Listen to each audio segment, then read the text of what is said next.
ఏమండి ఎంత మంచి మాట. 3:15 మళ్ళీ చూడండి.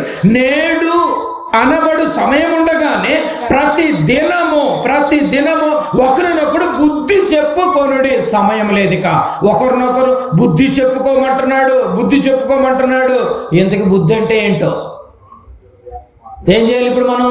ఒకరినొకరు బుద్ధి చెప్పుకోవాలి. మరి బుద్ధి చెప్పుకుందాం. మరి బుద్ధి అంటే ఏంటి? మాకేం తెలుసండి అంటారా? అందుకే కదండి బైబిల్ ఇచ్చింది.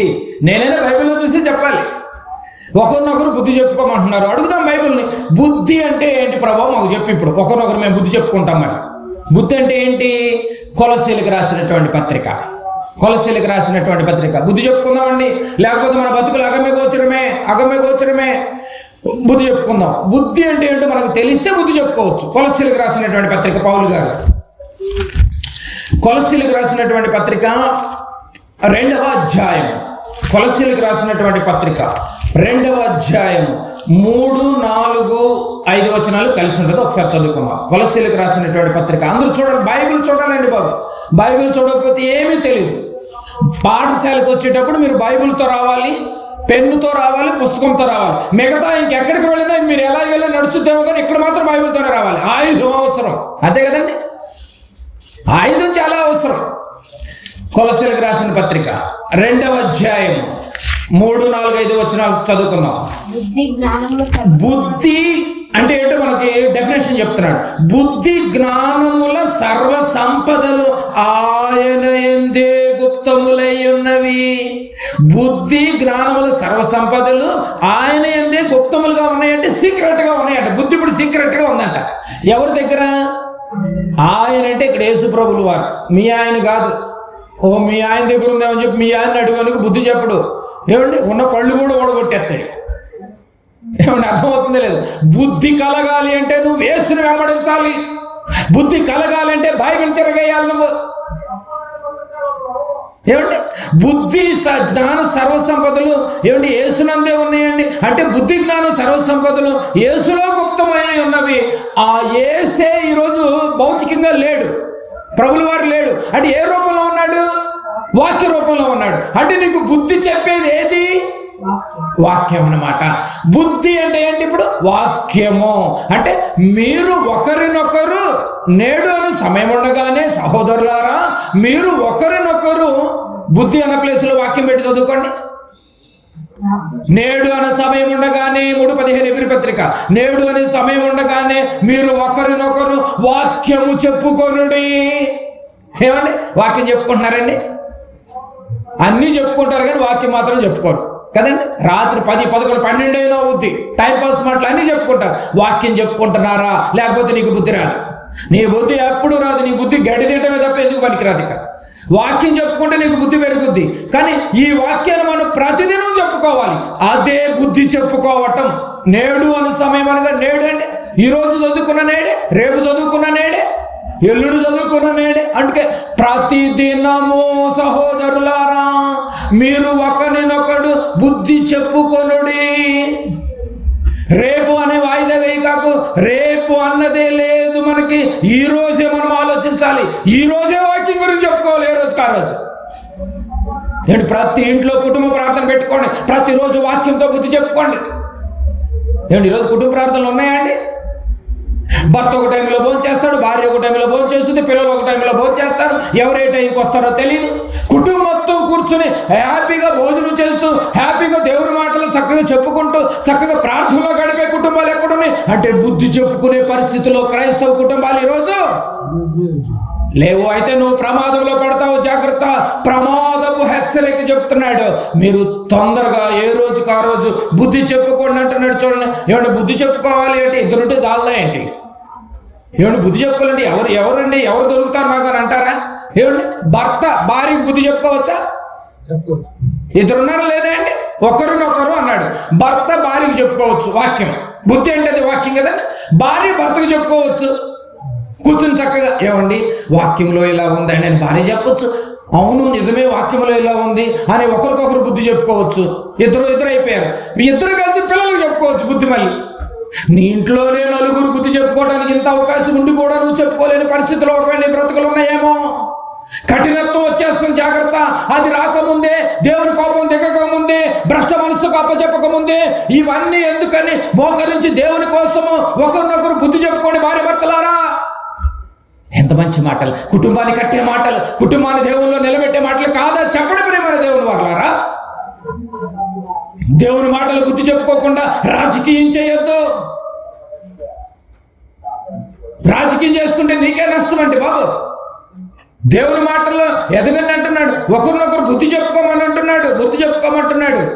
ఇద్దరు కలిసి పిల్లలకు బుద్ధి చెప్పుకోవచ్చు కదా. నలుగురు హ్యాపీగా కుటుంబంతో దేవుళ్ళు ఉండటం ఎంతకంటే ఆధారం ఇంకేం కావాలి? జీవితానికి ఇది చాలదా అండి? కుటుంబంతో దేవుళ్ళు ఉంటే ఎందుకంటే అదృష్టం ఇంకేందండి ఈ రోజు ఉన్న పరిస్థితిలో, ఈనాడున్న పరిస్థితిలో. ఇంత చెప్పిన తర్వాత కూడా మీరు బుద్ధి తెచ్చుకోకపోతే ఎన్ని హెచ్చరికలు జారీ చేస్తున్నా మీకు అర్థమవుతుందండి? జాగ్రత్తగా గమనించాలి. ఇక్కడి నుంచి ముగింపు మాటలు మెల్లమెల్లగా జాగ్రత్తగా వినాలి.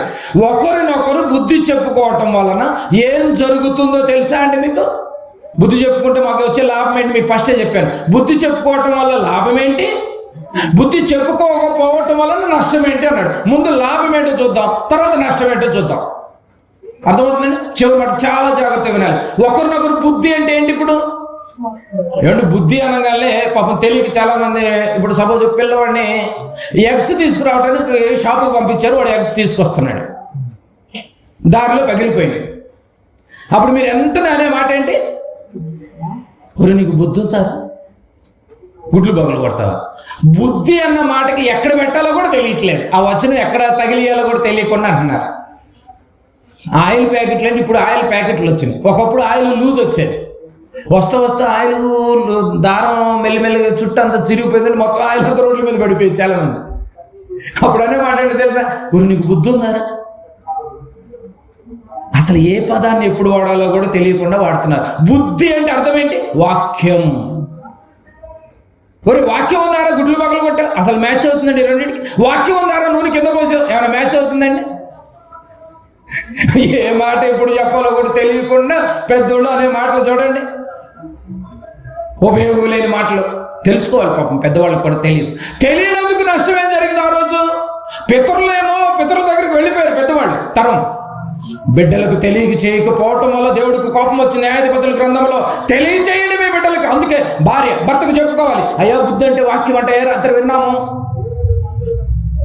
నువ్వు వాక్యంలో ఏం చదివావు నాకు చెప్పు, నేనేం చదివానో నీకు చెబుతాను. నువ్వు మందిరానికి వెళ్ళి నువ్వేమి వచ్చావో నాకు చెప్పు, నేను మందిరానికి వెళ్ళి నేనేమి వచ్చానో నీకు చెబుతాను. ఏమి వచ్చారు? ఇద్దరు పోయి నువ్వు శుభ్రంగా తలస్నానం చేసి బట్టలు వేసుకుని శుభ్రంగా ఎన్వి తినెళ్ళి శుభ్రంగా వెళ్ళి పడుకుని వచ్చారు. అదే మీరు చెప్పుకోవాలి, అంతకంటే ఏముంటుంది? ఈరోజు ఏం మెసేజ్ ఇచ్చాడు, ఏం సందేశం ఇచ్చాడు, సమాజానికి అవసరమైనటువంటి మాటలు ఏం చెప్పాడు అంటే సేవకుని ఏం చెప్తారు మీరైనా కూడా? ఆయన చెప్తే కదా వచ్చింటికి కొంచెం బుద్ధి చెప్పుకోవటానికి ఒకరికొకళ్ళు.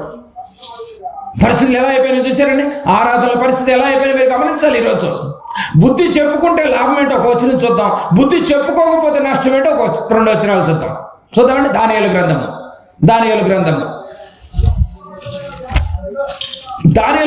12వ అధ్యాయం. దానియేలు గ్రంథము 12, అన్ని బైబిల్లోనే ఉంటాయండి, మనమే తీసుకోలేదు, చదువుకోవటం అర్థం చేసుకోలేకపోయాం. భోజనం వండుకునేటప్పుడు మాత్రం మట్టిగడ్డలు అన్ని శుభ్రంగా వేరు చేసి భోజనం వండుతారు, కడుపుకు తినేది కాబట్టి. మరి ఆత్మకు వెతకాలి. రాత్రి మగళ్ళు కూర్చునైనా కూడా వెతుక్కోవాలి వచనాలన్నీ. వెతికితేనే ఒక రూపానికి వచ్చిందండి. దేవుడు ఏం చెప్పాలనుకుంటున్నాడు తెలియచేస్తున్నాడు. దానియేలు గ్రంథము 12వ అధ్యాయం 744వ పేజీ. దానియేలు గ్రంథము 12వ అధ్యాయము 3వ వచనం ఒకసారి చదవండి. బుద్ధిమంతులైతే, బుద్ధి అంటే వాక్యం తెలుసుకున్న వారు, వాక్య ప్రకారంగా బ్రతికే వాళ్ళైతే ఆకాశ మండలములోని జ్యోతులను పోలిన వారే ప్రకాశించెదరు. వాళ్ళు ఎప్పుడు దేవుల్లోనే ప్రకాశిస్తూ ఉంటారండి. 10 సంవత్సరాలు కాదు, 20 సంవత్సరాల తర్వాత వచ్చిన నీ కుటుంబాన్ని చూస్తే వాళ్ళు దేవుల్లో ఉంటారు అన్నటువంటి సాక్ష్యం ఉండాలి తప్ప అయ్యో వాళ్ళు పడిపోయారండి అన్న సాక్ష్యం మళ్ళీ మన బతుకుల్లో ఉండకూడదు. ఇదే బుద్ధిమంతులైతే వాళ్ళు నిరంతరం ప్రకాశిస్తూనే ఉంటారు, ఎప్పుడు దేవుల్లోనే ఉంటారు, వాళ్ళు పడిపోరు. ఒకవేళ నువ్వు పడిపోయావంటే అర్థం ఏంటో తెలుసా? దేవుడు భ్రష్ట మనసుకి కొంతమంది బగ మండుతున్నట్టుగా వచ్చేస్తూ ఉంటారు మందిరాలకి. ఒక 6 నెలలకు సప్పబడిపోతారు, మళ్ళీ లోకంలో కలిసిపోతారు. ప్రకాశం కొద్ది రోజులేనా? క్రైస్తవులు కూడా మేము ప్రకాశించలేములయ్యా, కావాలంటే క్రిస్టమస్కి ఒక మంచి స్టార్ పెట్టి ఒక 4 రోజులు లైటింగ్ వెలిగిస్తాం అంటున్నారు. ప్రకాశం లైటింగ్తో కాదు, ప్రకాశం లైటింగ్తో కాదు. దేంతో రావాలి? వాక్యముతో వెలుగు రావాలి నీ బ్రతుకులో. అందుకే అంటున్నాడు, బుద్ధిమంతులైతే ఆకాశ మండలంలోని జ్యోతులను పోలిన వారే ప్రకాశించెదరు, నీతి మార్గములను అనుసరించి నడుచుకున్నట్లు ఎవరు అనేకులను త్రిప్పుదురో వారు నక్షత్రముల వలె నిరంతరము. 4 రోజులు క్రిస్టమస్కి ప్రకాశించడం కాదు, నిరంతరం ప్రకాశిస్తారంట. నిరంతరం 1 మంత్ కాదు, నిరంతరం. చాలా మంది మాలలు వేసుకుంటూ ఉంటారు. ఎవరెవరినో పులులు చూసి నక్క వాతలు పెట్టుకున్నట్టుగా చాలా మంది పాపం అన్నిలు చూసి క్రైస్తవ సమాజంలో కూడా మాలలు వేసుకుంటూ ఉంటారు. 4 రోజులేనా నీ మాల? అలా చూసుకున్నా కూడా నిరంతరం ఉండవు. ఆ 4 రోజులు నువ్వు మందు తాగవు, ఆ 4 రోజులు నిష్ఠగా ఉంటావు, ఆ 4 రోజులు పద్ధతిగా ఉంటావు, ఆ 4 రోజులు భార్యను కొట్టవు, ఆ 4 రోజులు ఏమంటే పిల్లలకు నచ్చింది తీసుకొస్తూ ఉంటావు. మరి 4 రోజుల తర్వాత మళ్ళీ కొడక మొదలెత్తావా? దేవుడు అలా చెప్పలేదే. నిరంతరము కూడా నువ్వు ఇలాగ ఉండాలంటున్నాడు. ఉంటున్నామా? ఉండాలనుకుంటున్నామా? నీతిమంతుడైతే ఉంటాడు, బుద్ధిమంతుడైతే ఉంటాడు. విలువైన మాటలను తోసివేస్తున్నావేమో. ముద్ద దిగకుండానే దేవుని కోపం దించేటట్టు తీసుకోవద్దు ప్రియమైన దేవుని వారలారా. నువ్వైనా నేనైనా, ఇంక్లూడింగ్ నేను కూడా, ఎప్పుడు వచ్చినా కూడా నిన్ను వినాలి అంటే వాళ్ళు దేవుళ్ళనే ఉంటారండి అనాలి. దేవుని కోసం పడి చేస్తారండి బాబు వాళ్ళు అనాలి. అదేంటి గొప్ప సాక్ష్యం. బుద్ధిమంతులైతే నిరంతరం ప్రకాశిస్తారని అంటున్నాడు. అంటే మీరు ఒకరినొకరు బుద్ధిమంతులైతే బుద్ధి తెచ్చుకుంటే వెలిగిస్తూ ఉంటారు. గొడవలు పెట్టరు, వెలిగిస్తూ ఉంటారు. ఎవరైనా నీ ఇంటికి వస్తే వెలిగిస్తావు, వాక్యంతో వెలిగిస్తూ ఉంటావు. ఎవరైనా నీ ఇంటికి బంధువులు వచ్చారా, నీ ఇంటికి ఎవరైనా చుట్టాలు వచ్చారా, ఎవరైనా నీ ఇంటికి రక్త సంబంధికులు వచ్చారా, బైబిల్ ఓపెన్ చేసి వాళ్ళ ముందు పెట్టు. పలానా అధ్యాయులు ఎలా ఉంది వెలిగించు, నేర్చుకుంటారు. బుద్ధిమంతులైతే వెలిగిస్తారు. ఏమంటే అంతే కదా. బుద్ధిమంతులు కాకపోతే వాళ్ళు లోకానుసారమైనటువంటి ఆ మ్యారేజ్ వీడియోలు, మ్యారేజ్ ఆల్బమ్లు తీసి, అక్క ఇవి మా ఆల్బమ్ ఒకసారి చూడక్క, ఏం చేసుకోవటానికి? ఆల్బమ్ ఎక్కడే ఉంటుంది, ఆల్బమ్లో ఉన్న మనుషులు మాత్రం ఇక్కడ ఉండరు. బుద్ధిమంతులైతే వెలిగిస్తారు. వెలుగు అంటే వాక్యాన్ని వెదజల్లుతూ ఉంటారనమాట. ఏమంటే మార్చడానికి దేవుడు ఎంత ప్రయత్నం చేస్తున్నాడు చూడండి. చెడుగా గమనిస్తే ఏమండి, ఒకవేళ ఇప్పుడు బుద్ధిహీనులుగా ఉంటే బుద్ధిమంతులైతే వెలిగిస్తారు. బుద్ధిహీనులుగా ఉంటే ఏ పరిస్థితులు ఉంటారు? ఒకసారి కొన్ని వచనాలు చూద్దామండి. చివరి మాటలు 14వ అధ్యాయం సామెతల గ్రంథము. ఇన్ని మాటలు చెప్పినా నువ్వు బుద్ధి రాకపోతే నిన్ను ఎలా పోలుస్తున్నాడో తెలుస్తుంది మీకు. ఇప్పుడు 15వ అధ్యాయం చూడ ముందు, ఫస్ట్ 15వ అధ్యాయం 7-8 వచనాలు. అందులో చివరి మాటలు చాలా జాగ్రత్త చూడాలి. 15వ అధ్యాయము 7-8 వచనాలు. జ్ఞానుల పెదవులు తెలివిని వెదజల్లును, బుద్ధిహీనుల మనసు స్థిరమైనది కాదు. బుద్ధిహీనుల మనసు స్థిరమైనది కాదంట. బుద్ధిహీనులు అంటే స్థిరంగా ఉండరంటండి. అందుకే మీకు చెప్పాను, 20 సంవత్సరాల తర్వాత వచ్చినా కూడా మీరు దేవుల్లో ఉన్నట్టే ఉండాలి. ఇప్పుడు ఎలా ఉన్నారో అప్పుడు అలాగే ఉండాలి. ఏమంటే అర్థమైంది? ఏంటంటే ప్రార్థనకు రావట్లేదు, అయ్యో పాపం పలానా సహోదరి ప్రార్థనకు రావట్లేదు, పలానా బ్రదర్ ఏంటి ఈ మధ్య ఆగిపోయాడు అంటే అర్థం ఏంటి తెలుసు? అతను చనిపోయాడు అందుకు రావట్లేదు అన్న సాక్ష్యం ఉండాలి మనకి. చిన్న దానికి మనం మానేయద్దు ప్రియమైన దేవుని వారలారా, దేవుని సన్నిధిని. బుద్ధిమంతులైతే 7వ వచనం, బుద్ధిహీనులు మనస్సు స్థిరమైనది కాదండి బాబు. వీళ్ళు స్థిరమైనది కాదు. 8వ వచనం, భక్తిహీనులు అర్పించు బలులు యెహోవాకు హేయములు, యథార్థవంతుల ప్రార్థన ఆయనకు ఆనందకరము. నువ్వు చేసే ప్రార్థన యథార్థంగా ఉంటే దేవుడికి భలే ఆనందం వేస్తుందని. కపటంతో ఉంటే ఆయన ఆనందం ఉంటుంది, దుఃఖమే వచ్చింది. యథార్థమైన ప్రార్థన చేస్తున్నామా మరి మనం? బాగా గమనించాలి. బుద్ధిహీనుల మనసు ఎలా ఉంటుందంట? స్థిరమైనది. 4 రోజులు దేవుడు అంటాడు, 4 రోజులు దెయ్యం అంటాడు బుద్ధిహీనుడు. అదే బుద్ధిమంతుడైతే దేవుడే. ఉదయం లేవగానే ప్రార్థన చేసుకుంటారు, రాత్రి పడుకునేటప్పుడు ప్రార్థన చేసుకుంటారు, మధ్యాహ్నం వీలైతే ప్రార్థన చేసుకుంటారు, తినేటప్పుడు ప్రార్థన చేసుకుంటారు బుద్ధిమంతులైతే. బుద్ధిహీనుడైతే పెట్టంగా ఆపరాగా తినేస్తాను అంటాడు. ఎలా వచ్చింది ఇంత టేస్ట్? ఎందుకు ఇస్తున్నాడు దేవుడు? అయ్యో నేను ఏదైనా చెయ్యాలా దేవుడి కోసం? ఏం ఆలోచన చేయరండి బాబు. 14:3 14:3 సామెతలే 14:3 మూడును నోట బెత్తం వంటి గర్వం ఉంటది. బుద్ధిహీనుడు ఎలా ఉంటాడంట? ఎప్పుడు గర్వంతో ఉంటాడు. ఏం చూసుకున్నాయా గర్వం నీకు? చూసాడు బుద్ధిహీనుడు ఎలా ఉంటాడంట? గర్వం ఉంటదంటండి బాబు. ఎప్పుడు గర్వంతోనే ఉంటాడు.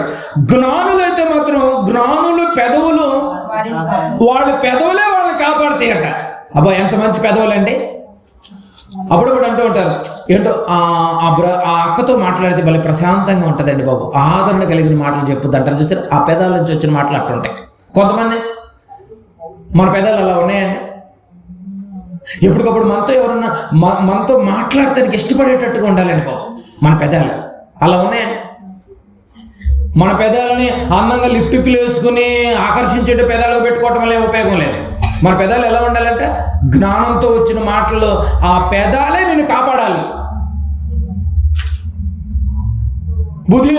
బుద్ధిహీనులైతే మాత్రం గర్వంగా ఉంటారు. జ్ఞానుల పెదాలు వాళ్ళనే కాపాడతారు. అదే బుద్ధిహీనులైతే వాళ్ళు కొండములు ఆడుతూ అక్కడ మాటలు ఇక్కడ మాటలు చెప్పి లాస్ట్ గొడవ వాళ్ళ మీదకే వచ్చింది. 13వ అధ్యాయం సామెతల్లోనే 13వ అధ్యాయం 16వ వచనం చూడండి. 13:16 వివేకులందరూ తెలివి కలిగి పని జరుపుకొందరు. వివేకులైతే తెలివి కలిగి పని జరిపిస్తారు. దేవుని పని ఎలా చేయాలి? పని జరిపించుకొందరు. వివేకం గల వాళ్ళు పని జరిపించుకొందరు. బుద్ధిహీనుడు మూర్ఖతను వెల్లడపరుస్తాడు. ఏంటి పద్దాక ప్రార్థనలు ఏంటి? పద్దాక సదస్సులు అంటాడేంటి? పద్దాక వాక్యం తెప్పమంటాడేంటి? పద్దాక వాక్యం బైబిల్ తెచ్చుకోమంటాడేంటి? మూర్ఖుడు ఇట్టాగా మాట్లాడతాడు కదా. పద్దాక ఈ వీధిలో ప్రార్థనలు ఏంటి? మూర్ఖుడు ఏం చేస్తాడంటే మూర్ఖతను వెల్లడిపరుస్తూ ఉంటాడు. నోట్లో ఈ పెదాలతో ఇష్టం వచ్చినట్టుగా మాట్లాడుతూ ఉంటాడు. మూర్ఖుడు పాపం తెలీదు. బుద్ధిమంతులైతే అమ్మో ఈ మాటలే నన్ను పరలోకానికి తీసుకెళ్ళేది, ఈ మాటలే నన్ను జీవింపచేసేది, అంతే కదండి. నీ వాక్యమే నన్ను బ్రతికింపచేయని ఆ మాటను పెట్టి చక్కగా ప్రార్థన చేసుకుని జీవితాన్ని ముందుకు తీసుకెళ్తూ ఉంటారు. ఈ మాటలు నలుగురు తెలియచేయడానికి సదస్సులు ఏర్పాటు చేస్తూ ఉంటారు. అలాంటి ఏర్పాటు చేసిన సదస్సే ఈ సదస్సు. పని జరిపిస్తూ ఉంటాడు. మూర్ఖుడైతే వెల్లడిపరుస్తూ ఉంటాడు. మూర్ఖంగా ఉన్నామేమో, బుద్ధిహీనంగా ఉన్నామేమో, పరీక్షించుకోవడంలో తప్పేమో, స్థిరమైన మనసు లేకుండా ఉండనేమేమో. 15:14 సామెతల గ్రంథము 15:14 కూడా చదవాలి మీరు. బుద్ధిమంతుని మనస్సు జ్ఞానమును వెతుకుద్ది. అమ్మో ఎప్పుడు వాక్యం చెప్తారో, ఇలాంటి మంచి వాక్యం ఎప్పుడు దొరుకుద్దో, ఎప్పుడు అని ఎదుగుతారంట. ఎప్పుడు పెడతారు మళ్ళీ ప్రార్థనను ఎదుగుతారంట. సదస్సు ఎప్పుడు మళ్ళీ ఈ నెలలో అని బుద్ధిమంతుని మనస్సు జ్ఞానాన్ని వెతుకును. బుద్ధిహీనుడు వాడు మూఢత్వాన్నే భోజనం చేస్తా ఉంటాడంటే ఎప్పుడు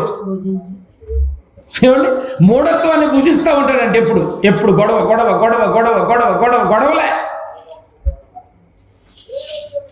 అదే బుద్ధిమంతుడైతే జ్ఞానం కోసం వెతుకుతాడంట. జ్ఞానం అంటే వాక్యం, బుద్ధి అంటే వాక్యం కోసం వెతుకుతాడంట. ఈరోజు వాక్యం కోసం వెతికేటటువంటి బుద్ధిమంతులు ఏడున్నారండి? ఎక్కడైనా డబ్బులు పంచుతున్నారంటే పరిగెడతారు.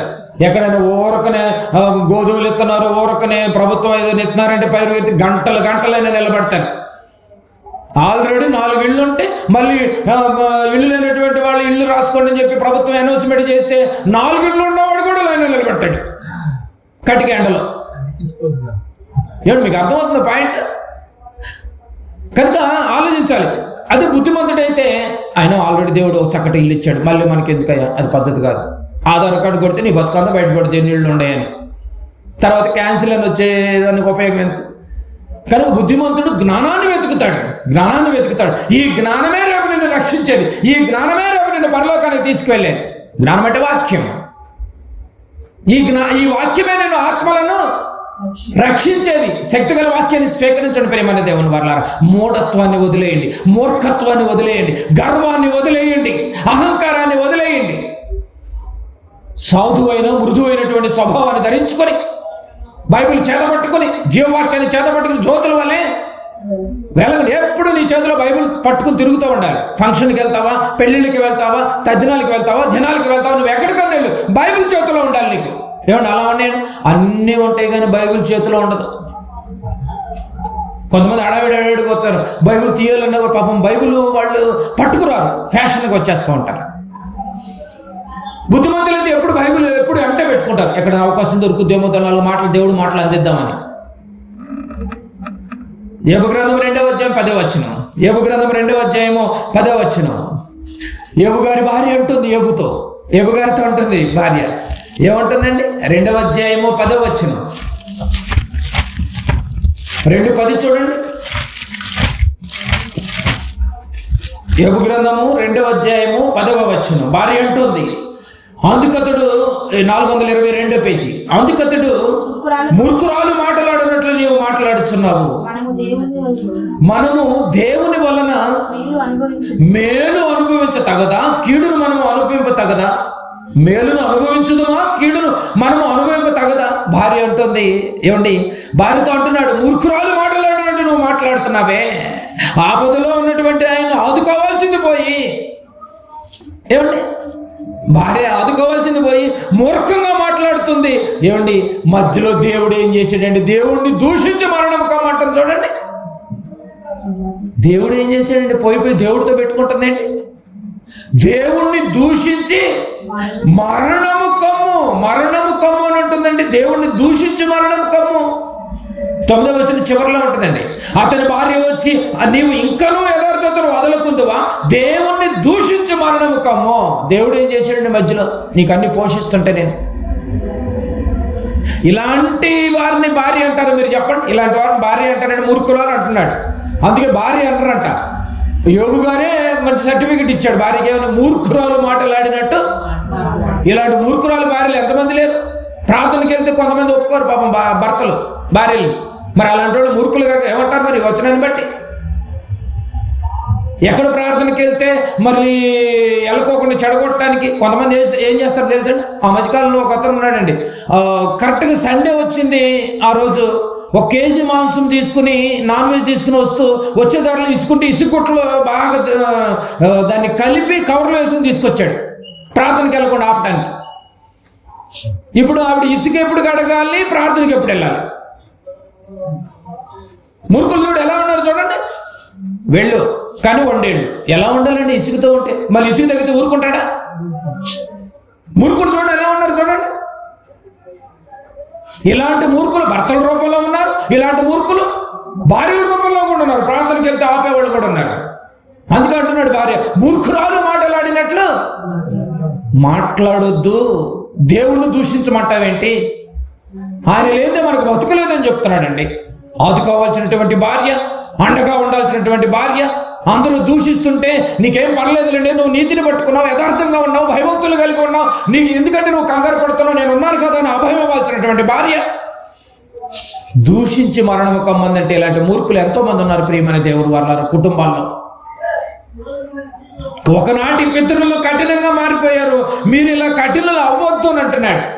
మూర్ఖతనంతో ఎంత తొందరగా వదిలేస్తే అంత మంచిది. ఏమండి ఒకటండి, మూర్ఖుడు మారటం అనేది అసంభవం. నువ్వు మారాల్సిందే తప్ప మూర్ఖుడు మారటం అసంభవం, మూర్ఖురాలు మారటం కూడా అసంభవమే. ఎలా అని చెప్పగలుగుతారా? బైబిల్ ఒక వచనం ఉందండి, అది చదివితే మీకు అర్థమవుద్ది. వాడు మారడు, ఆవిడ మారదు. ఏమండి మీరు చెప్పండి, ప్రార్థనకు రమ్మని మీరు అంటూ ఉంటారు, మరి భర్తను కాదని నేను రాలేను కదండి. అయిపోయింది. ఇంకేం మాట్లాడతామండి? సరేనమ్మా, ఓకే, మంచిదే. వాడు మారడని నేను చెప్పలేదు, బైబిల్లో చెప్పింది చూడండి. వాడు మూర్ఖుడు, మారడాడు. వాడు రానివ్వడు. ఆవిడ బ్రతకనివ్వదు. ఒక కుటుంబంలో భర్త దేవుల్లో ఉంటే భార్య శత్రువు అవుద్ది. ఒక కుటుంబంలో భార్య దేవుల్లో ఉంటే భర్త టార్చర్ పెడతాడు. ఇద్దరు దేవుళ్ళు ఉంటే పిల్లలు టార్చర్ పెడతారు. వాళ్ళు మారండి. కొంతమంది వాళ్ళు మారుద్దామని కూడా మీరు ప్రయత్నం చేయకండి.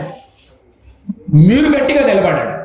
ఒక వచనం చూసి ముగించేసుకుందాం. సామెతల గ్రంథము 27వ అధ్యాయం. అందరూ చూడాలి ఈ వచనాన్ని, అందరూ చూడాలి. సామెతల గ్రంథము 27వ అధ్యాయము. సామెతల గ్రంథము 27వ అధ్యాయము 22వ వచనం చూడండి. 27, 22 బాగా చూడాలి. ఈ ఎగ్జాంపుల్ ఎంత సొలొమోన్ గారు ఎంత మంచి ఎగ్జాంపుల్ చెప్పాడో చూడండి. 27, 22 తీసారండి. 551వ పేజ్ అందరూ చూడాలి. 3ని రోటిలోని గోధుమలలో వేసి రోకట దంచినను వాని మూడత వాణ్ణి వదిలిపోదు అన్నది చూడండి. ఎగ్జాంపుల్ మీకు అర్థం కాదేమో. గోధుమలు కొన్న పొట్టు లేచిపోతుందంట రోట్లో వేసి దంచితే. గోధుమల్ని అర్థమైంది. గోధుమలన్నీ 1 కేజీ గోధుమలు రోట్లో పోయండి, దంచండి రోకటతో. దంచితే గోధుమలు కొన్నటువంటి పొట్టంతా విడిపోద్దంట. కానీ అదే చెప్తున్నాడు, కానీ గోధుమలో పొట్టైన రోట్లో దంచితే సపరేట్ అవుద్దేమో, కానీ మూడుని తీసుకొచ్చి మూర్ఖుడిని తీసుకొచ్చి బుద్ధిహీనుడిని తీసుకొచ్చి రోట్లో వేసి దంచిన వాడి మూడత పోదంట. అంత కఠినంగా ఉంటాడంట వీడు. వాడు మారు అతను వస్తే నేను వస్తాను, వాడు రాడు నేను రానేవాడు, ఇద్దరు అంతే సంగతులు. గోధుమలు పొట్టు తీయొచ్చు రోట్లో పోసి, ఒక అరగంటని దంచితే పొట్టు తీయొచ్చు. కానీ ఇదే మూడుని రోట్లో వేసి దంచితేనంట వాడి మూడత బాగా చూడాలి, వాడి మూడత వాడిని వదలిపోదు.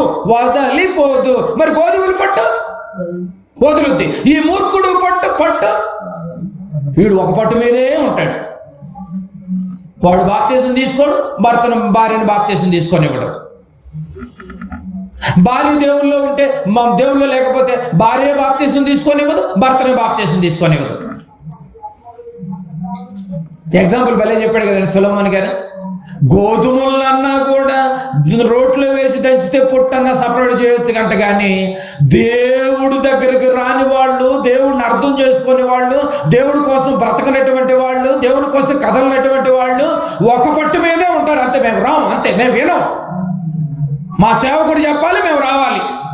దేనికి సేవకుడు? రాత్రి విన్నారు కదా, పౌలు ఎవడు పేతురు ఎవడు, వాళ్ళు ఏమైనా సిలువెక్కారా? ఏమర్థమవుతుంది? వీడు ఒక మూడు మీద ఉంటాడు అంతే. పట్టింది జాడ్డం, పట్టుకొద్దు దయ్యం. రోట్లో వేసి దంచితే గోధుమలన్న పొట్టు తీయొచ్చేమో, కానీ మూడుని తీసుకొచ్చి రోట్లో వేసి దంచిన మూడుతో పోదంట.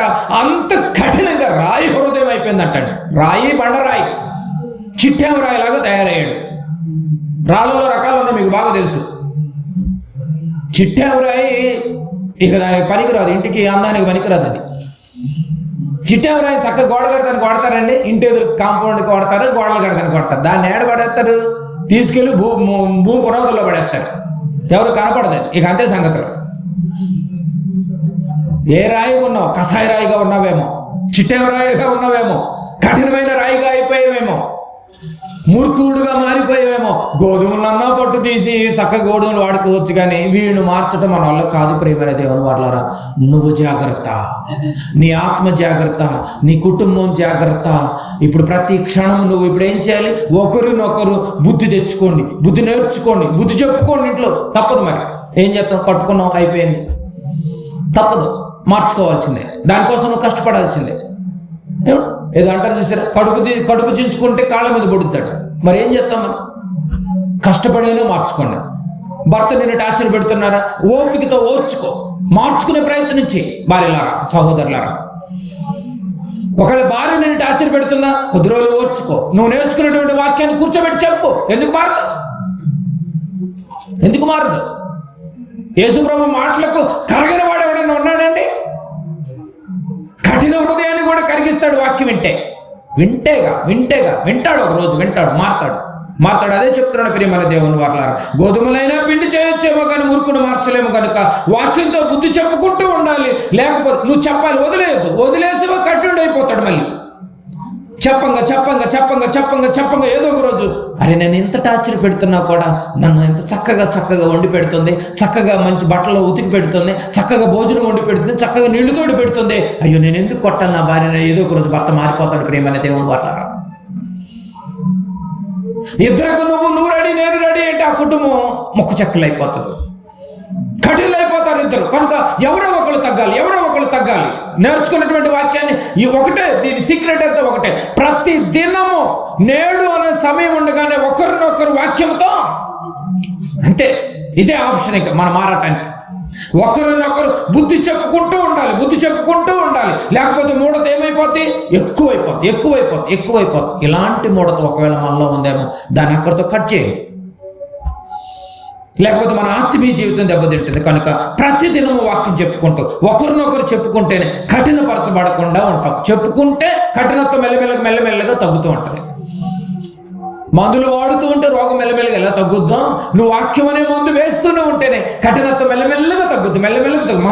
మారతాడు. పుట్టుకతో ఎవరు పాపాత్ములు కాదు. పుట్టుకతో అందరూ పరిశుద్ధులు యథార్థవంతులుగా పుట్టించాడు దేవుడు. పెరుగుతూ సాధారణ తంత్రాలను బలైపోయి అపవాదికి ఆహుతైపోయి ఇష్టం వచ్చినట్టుగా చేస్తున్నారే తప్ప అందరూ మంచివాళ్లే. ప్రారంభంలో కాలానుగుణంగా, పరిస్థితుల గుణంగా, స్నేహభావాన్ని బట్టి, వాతావరణాన్ని బట్టి, పెరిగిన వాతావరణాన్ని బట్టి మనుషులు మారిపోతూ ఉంటారు. కనుక మనల్ని అందరినీ మార్చేది, మనల్ని వాక్యంలో నిలబెట్టేది ఈ వాక్యమే. ఈ వాక్యాన్ని మనం ప్రతిదినం బుద్ధి తెచ్చుకుంటే, బుద్ధి నేర్పుకుంటే, ఒకరికొకరు నేడు అన్న సమయం ఉండగానే ఆలోచించండి. ఇప్పుడు చివరిగా హెబ్రీయులకు రాసిన పత్రికలో 3వ అధ్యాయము ఆ వచనాన్ని ఇప్పుడు చూడండి, మీకు అర్థమైంది. పౌలు గారు ఎంత చక్కగా వివరించాడు. అంత వచనాన్ని మనం అర్థం చేసుకోవడానికి గంట పట్టింది. ఒక వచనం కదిలిస్తే గంట పట్టింది. చూడండి, ఇప్పుడు చూడండి హెబ్రీయులకు రాసిన పత్రిక, మీకు అర్థమైపోతుంది. హెబ్రీయులకు రాసిన పత్రిక 3వ అధ్యాయము నేను చదువుతున్నాను. 13, 14, 15 కలిసి ఉంటుంది. కంబైన్డ్ వర్డ్ ఇది. నేడు మీరు ఆయన శబ్దము వినిన ఎడల, శబ్దం అంటే వాక్యం, అర్థమైపోయింది. నేడు మీరు ఆయన వాక్యము వినిన ఎడల కోపము పుట్టించినప్పటి వల్లే, ఒకనాడు న్యాయాధిపతుల గ్రంథంలో ఇశ్రాయేలు కోపం పుట్టించారు, అన్ని వాడుకుని కూడా. కోపము పుట్టించినప్పటి వల్లే మీ హృదయమును కఠినపరచుకొనకుడి ఆయన చెప్పిన కనుక, పాపం వలన కలుగు భ్రమ చేత మీలో ఎవడును కఠినపరచకుండునట్లు నేడు అనబడు సమయం ఉండగానే ప్రతి దినము ఒకరినొకడు బుద్ధి తెచ్చుకొనడి. చూసారు, బుద్ధి తెచ్చుకుని మనం ఇప్పుడు ఏం చేయాలి? ఏలైనగా మొదటి నుండి మనకున్న దృఢ విశ్వాసమును అంతము మట్టుకు గట్టిగా చేపట్టిన ఎడల, ఈ బుద్ధి ఎప్పటి వరకు చెప్పుకోవాలి? బతుకున్నంత వరకు బుద్ధి చెప్పుకుంటూనే ఉండాలి. చేపట్టిన ఎడల క్రీస్తులో పాలివారై ఉందమో, అంతవరకు చేపట్టి ఒకరోజు కన్ను మూస్తే రేపు యేసు ప్రభు వచ్చి క్రీస్తులో మనము పాలివారం అయిపోతాం, ప్రభుతో పాటు వెళ్ళిపోతాం. ఎన్ని మంచి మాటలండి. ఒక్క వచనాన్ని కదిలిస్తే ఎంత ఇన్ఫర్మేషన్ ఇచ్చాడు పౌలు గారు హెబ్రీ సంఘానికి. ఆలోచించండి. యేసుప్రభుల వారు ఈ ప్రపంచానికి బుద్ధి నేర్పించాడు. 33.5 సంవత్సరాల బుద్ధి నేర్పించాడు. మరి మనం అంత మంచి వాక్యాన్ని నేర్చుకున్నటువంటి మనం మన కుటుంబాలు, మన విశ్వాసం, సంఘాలు, సంఘ పెద్దలు ఒకరినొకరు ఎప్పటికప్పుడు ఇలాంటి వాక్యాలతో బుద్ధి చెప్పుకోవాలి. లేకపోతే కఠినులు అయిపోతారు, మూడులు అయిపోతారు. ఈ మూడుని రోడ్లో వేసినా కూడా, దంచినా కూడా మూఢత్వం వదలదంట ప్రియమైన దేవుని వల్ల. అయినా కూడా మీరు దంచుతూనే ఉండాలి. వాక్యంతో మారతాడు ఒకరోజు. ప్రేమతో దంచండి. వాక్యం చెప్పి కూర్చోబెట్టండి, చక్కగా భోజనం పెట్టండి. అయిపోయిన తర్వాత, ఏమండి ఈరోజు నేను ఒక మంచి వాక్యం విన్నానండి, ఒక్కసారి వచనం చదువుతాను, ఒక్కసారి వినండి, నాకు తృప్తిగా ఉంటుందని చదివి వినిపించండి. అవునా, అయ్యో పాప నా కోసం ఎంతగా చెప్తుంది కదా, నేను ఏదో ఒక రోజు మారాలన్నటువంటి ఆలోచన ఆ మూర్ఖుడికి మనసు వచ్చుద్దేమో, ఆ మూర్ఖురాలు మనసు కరుగుద్దేమో. వదిలేస్తే అసలు నన్ను ఎవరు పట్టించుకోవట్లేదు కదా అని, మరి ఎవరూ పట్టించుకోకపోతే ఇంకా మరి ఎక్కువగా చేస్తారు. ఇగో దేవునిలో బ్రతకండి, దేవుని కోసం బ్రతకండి. లేకపోతే అపవాదికి అప్పచెప్పిన తర్వాత మనమేమి భ్రష్ట మనసుకు అప్పగించిన తర్వాత వాడు మరి ఎక్కువగా మన చేత చేయరాని కార్యక్రమాలు చేయిస్తాడు. కనుక మారదాం, మార్చుకుందాం, మనం వెలుగుదాం, అనేక మందిని వెలిగిద్దాం. ఈ ప్రయత్నంలో మీరు కూడా అందరూ పాలుభాగస్తులవ్వండి. సదస్సు ప్రారంభించగానే మీరు పరుగున పరిగెత్తుకుని రండి. జాగ్రత్తగా వినండి, మీ వార్తలకు చెప్పుకోండి. జాగ్రత్తగా వినండి, మీ పిల్లలను మార్చుకోండి, మీ కుటుంబాలను దేవుని వైపు మలుచుకోండి. ప్రభు రాబోతున్నాడు. నేడు అన్న సమయం ఉండగానే ఎవరికి వాళ్ళమే. ఒకవేళ ఈ రాత్రి మనం ప్రాణాలను అడిగితే మన బతుకులేమైపోవాలి. కనుక ఏమాత్రం ఆలస్యం చేయకుండా మనందరము దేవుల్లో ఉందాం. అంతం వరకు గట్టిగా చేపట్టాలండి. గట్టిగా అంటే ఏమాత్రం సల్లు వదలొద్దు అంటున్నాడు. మధ్యలో గ్యాప్ ఇవ్వద్దు అంటున్నాడు. గట్టిగా చేపట్టిన ఎడల క్రీస్తులో పాలివారం అవుతాము. చక్కగా క్రీస్తుతో పాటు వెళ్ళిపోతాం. ప్రేమైన దేవుని వారలారా, ఆలోచించండి. క్రీస్తు రాబోతున్నాడు. మంచి నిర్ణయం తీసుకొని కళ్ళు మూసుకొని ప్రార్థన చేసుకుందాం. ప్రేమ నమ్మకము కలిగిన మా ప్రేపర్లోకి తండ్రి, ఘనమైన దేవ, ఒకరినొకరు ఎందుకు బుద్ధి చెప్పుకోమన్నారు మాకు తెలియచేసినందుకు వేలాది వందనాలు తండ్రి. నిజంగా ఒకనాడు ఇశ్రాయేలీలు అన్ని చేసినా కూడా మిమ్మల్ని మర్చిపోయారు నాయన. మర్చిపోయి వాళ్ళ తల్లిదండ్రులు పితరుల ఎద్దుకు వెళ్ళిపోయారు. బిడ్డలకు చెప్పుకోకుండా ఎంత మోసం చేశారో మాకు అర్థమవుతుంది. మిమ్మల్ని ఎరగకుండా ఉండటమే మీకు కీడు తలపెట్టడం. అయినప్పటికీ మీరు ఆ కీడు విని చూసి మిమ్మల్ని ఎరగకోకుండా ఉండటం వల్ల కోపము తారాస్థాయికి వెళ్ళిపోయింది తండ్రి. ముద్ద దిగకుండానే మీ కోపము పరలోకం నుంచి దిగిందంటే ఇన్ని మాటలు చెప్పినా కూడా మా హృదయం చలించట్లేదేమో నాయన. చలించే మంచి మనసును బిడ్డలందరికీ ప్రసాదింపచేయండి. మూర్ఖుని రోడ్లో వేసి దంచితే వాడు మారడు అంటున్నారు. అయినప్పటికీ కూడా నేను వాక్యం అనేటటువంటి ఈ సమ్మిడి దెబ్బలతో ఆ మూర్ఖుని లాంటి మనస్తత్వం ఒకవేళ మాలో ఇంకేమైనా ఉందేమోనని అలాంటి చెడుత్వాన్ని మేము తొలగించుకునేటటువంటి మంచి మనసుతో ఇలాంటి సదస్సులు మీరు మాకు ఏర్పాటు చేసినందుకు వందనాలు చెల్లించుకుంటున్నాం తండ్రి. తలొచ్చిన బిడ్డలందరినీ మీరు జ్ఞాపకం చేసుకోండి. చేరువచ్చినటువంటి ప్రతి కుటుంబాన్ని మీరు జ్ఞాపకం చేసుకోండి. నిర్విరామముగా జరిగిస్తున్న ఈ సదస్సును మీరు జ్ఞాపకం చేసుకోండి. నాయన ప్రతి సదస్సులో ఏ కుటుంబాలు అయితే నాయన కథలు వస్తున్నాయో నాయన, వచ్చినటువంటి స్వార్థకు కదిలి వచ్చినటువంటి ప్రతి పాదాలను వారి కుటుంబాలను ప్రత్యేకంగా మీరు జ్ఞాపకం చేసుకోండి. వారి కుటుంబాలలో వెలుగును నింపండి.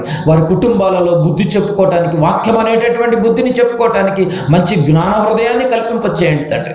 తలొంచిన బిడ్డలందరినీ, వారి కుటుంబాలని, వారి భర్తలను, వారి భార్యలను, వారి బిడ్డలను, ఎవరి బిడ్డలని, వృద్ధుల్ని అందరినీ నేను మీ పాఠశానికి తీసుకొస్తున్నాం తండ్రి. రాలేక ఆగిపోయినటువంటి బిడ్డల కుటుంబాలని మరొక పర్యాయం వచ్చేలాగా కృప దయచేయండి ప్రభా. ఎవరు పుట్టుకతో మూర్ఖులు కాదు నాయన, ఎవరు పుట్టుకతో మూఢత్వంతో ఉన్నవాళ్ళు కాదు నాయన. పెరుగుతూ తంత్రాలు నేర్చుకున్నారు. అయినప్పటికీ కూడా ప్రేమ చేత వాక్యంతో మమ్మల్ని కడుగుతున్నారు తండ్రి.